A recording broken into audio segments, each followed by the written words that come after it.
What if I told you the world map is hiding secrets that make absolutely no sense? Borders so strange they cut through homes, trap entire nations inside others, and leave people living in geopolitical puzzles. Today, we're exposing 5 of the most unbelievable borders on Earth, and trust me, number 3 will blow your mind. Let's dive in. Lesotho, the kingdom completely surrounded by another country. Imagine a country that fits entirely inside another nation's border, a whole kingdom boxed in like an island of sovereignty. That's Lesotho, a mountainous, landlocked country entirely surrounded by South Africa. It's not a tiny dot on the map either. Lesotho covers about 30,000 square kilometers and is home to over 2 million people. That geographical oddity makes Lesotho more than a curiosity. It shapes daily life, politics, and survival. How did this happen? Lesotho's borders are the product of 19th century wars, treaties, and the British Empire's messy negotiations. In the early 1800s, the Basotho people, led by Moshoeshoe Pwars, carved out a mountainous stronghold in the Maloti Range. As European colonizers pushed inland, Moshoeshoe negotiated with the British for protection against Boer expansion. In 1868, Basutoland, modern Lesotho, became a British protectorate, and borders were drawn to separate it from the Boer republics around it. When the Union of South Africa formed in 1910, and later the Republic of South Africa, Basutoland remained distinct, eventually becoming the independent kingdom of Lesotho in 1966. Still, those borders never changed. Why does being landlocked inside another country matter so much? First, every road, pipeline, and trade route connecting Lesotho to the world must pass through South Africa. Lesotho depends on South Africa for imports, exports, electricity, and access to ports. During political tensions or logistical disruptions in South Africa, Lesotho can feel the squeeze immediately. Its economy is interwoven with its giant neighbor. Many Basotho work in South African mines, and remittance historically formed a significant chunk of Lesotho's GDP. Even tourism, a potential growth area, relies on visitors coming through South African entry points. The geography adds another layer. Lesotho is high. The entire country sits above 1,000 meters, with peaks over 3,000 meters. Those mountains create natural defensibility, which helped in history, but also isolation. Winters can be harsh. Snow is common in places, and infrastructure costs skyrocket when you need mountain roads and highland services. That combination of enclave-like dependence and rugged terrain makes governance and development uniquely challenging. Yet this boxed-in status has fostered resilience and identity. Lesotho is a constitutional monarchy with strong cultural traditions. Basotho blankets, traditional music, and mountain farming define a people who adapted to their constraints and even made them into identity.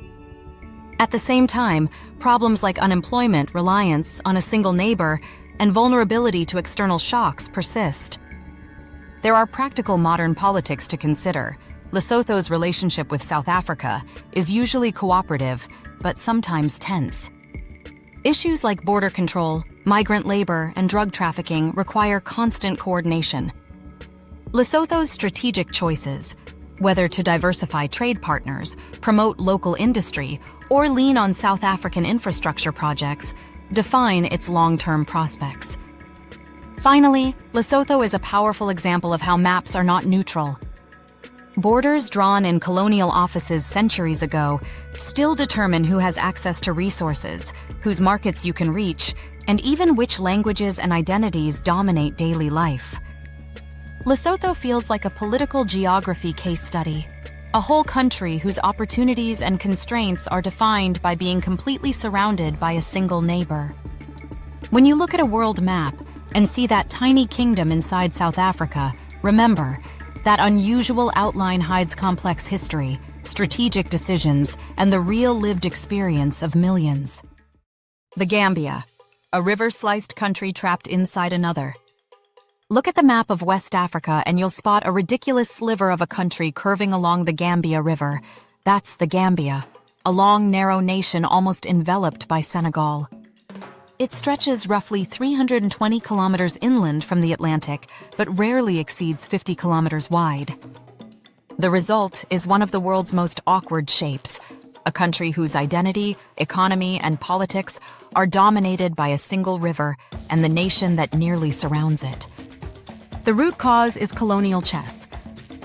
In the late 19th century, Britain held controlled territory along the Gambia River for trading posts, while France dominated the surrounding lands, modern Senegal. During the Scramble for Africa, powers formalized spheres of influence. Britain claimed the river corridor. France took the surrounding territory. When colonial borders hardened into modern state lines, the Gambia remained a narrow British slice in a French-dominated region.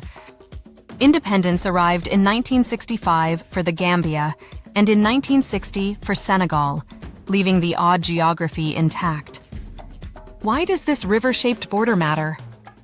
The Gambia's economy historically centers on the river and the sea. Fishing, small-scale agriculture on the floodplains, and peanuts, groundnuts, as a cash crop.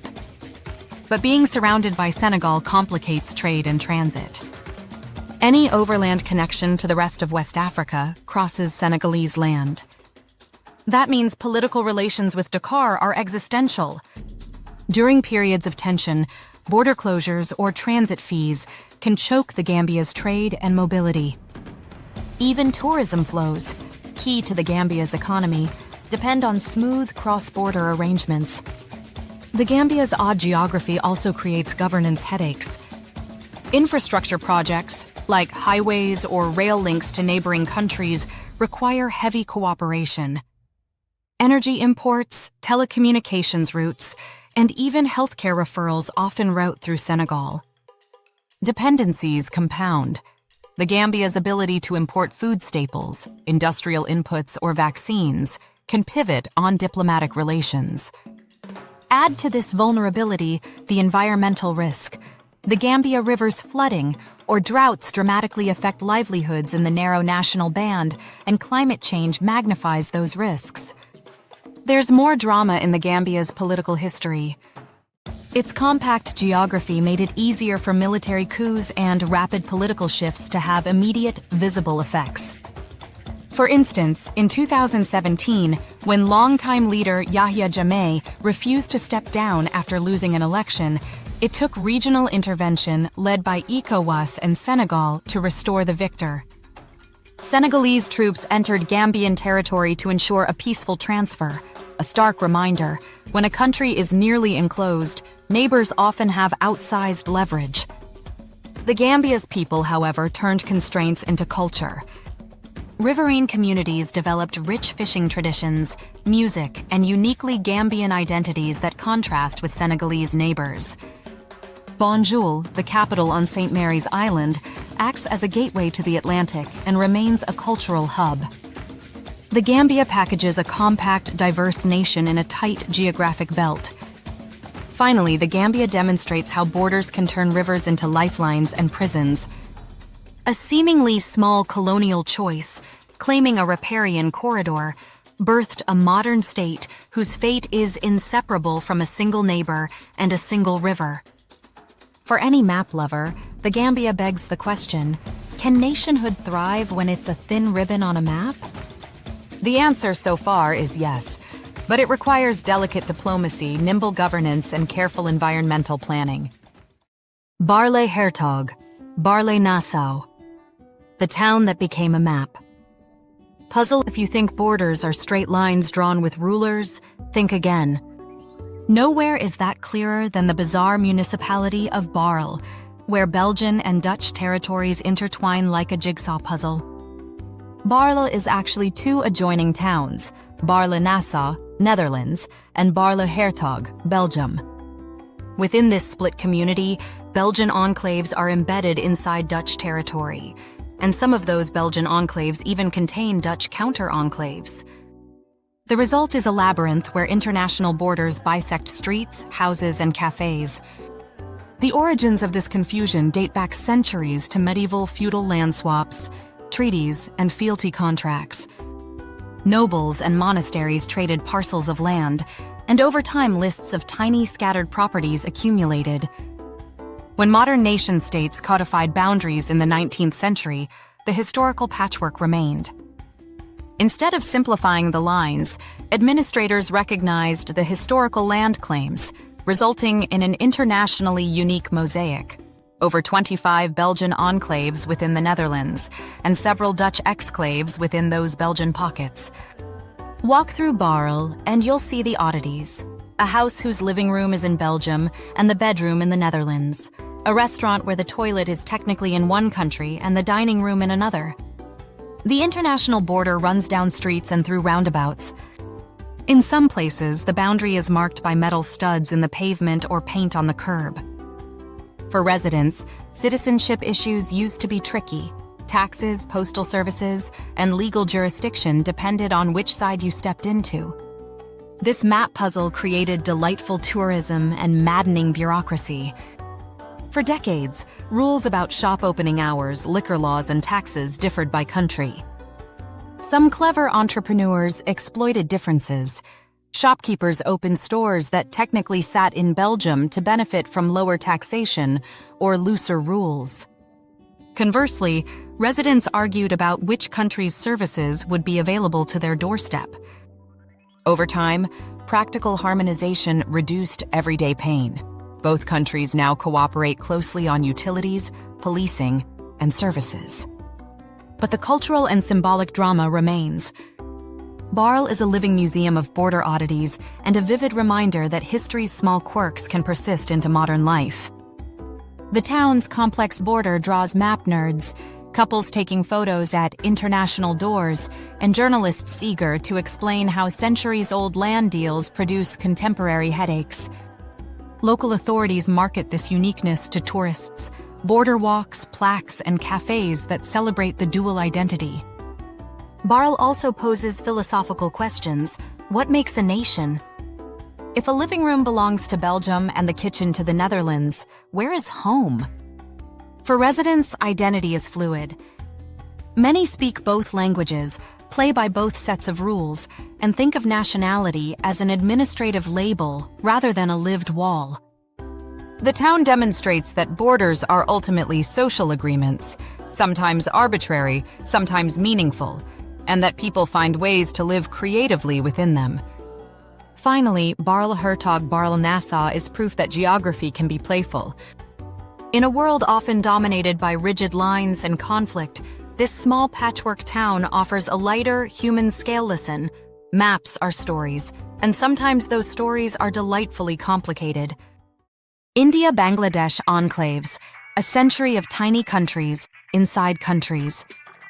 Few political oddities rival the India-Bangladesh enclave saga, a convoluted tangle of tiny pockets of territory belonging to one country, but entirely surrounded by the other. For decades, the India-Bangladesh border included hundreds of enclaves, some so small they contained only a single home. These microstates within microstates created absurd legal limbo for residents and headaches for administrators until a dramatic 21st century resolution. The enclave system grew from Mughal-era land grants, local treaties, and historical oddities. British colonial administrators, when formalizing boundaries between British India and princely states, often confirmed fragmented holdings. After partition in 1947, when British India split into India and Pakistan, many of these tiny parcels wound up as pockets of one territory inside another, sometimes severed by later upheaval. When East Pakistan became Bangladesh in 1971, the enclave map hardened, Indian enclaves inside Bangladesh, Bangladeshi enclaves inside India, and even counter-enclaves, an enclave within an enclave, complicated the border. The human cost of this cartographic mess was real. Enclave residents often lacked access to basic services, no straightforward schooling, policing, or healthcare. Who provided these? Which country's laws applied? Many lived as stateless people, outside formal welfare systems, because administrative access required physically crossing foreign soil. Smugglers exploited the confusion. Local governance was Kafkaesque. Tiny home ownership disputes could involve diplomats. Negotiations to fix this drag on daily life were slow and politically thorny.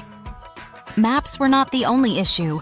National pride, local politics, and strategic concerns complicated any attempt to swap parcels. But by the early 21st century, leaders from both nations recognized the humanitarian and practical imperative to resolve the enclave problem. In 1974, India and Bangladesh signed a land boundary agreement, but implementation dragged. It wasn't until a revised, ratified agreement in 2015 that the swap finally occurred in earnest. The 2015 Land Boundary Agreement exchanged dozens of enclaves, about 162 Indian enclaves inside Bangladesh and 51 Bangladeshi enclaves inside India, by adjusting the frontier. Residents were given a choice: remain where they were and become nationals of the surrounding country, or relocate to the country of their original nationality. Most chose to stay and accepted new citizenship. The result simplified administration, opened roads, and integrated communities into accessible public services.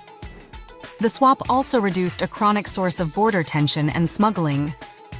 The Enclave saga shows how historical quirks can persist for centuries and the human cost of leaving them unresolved.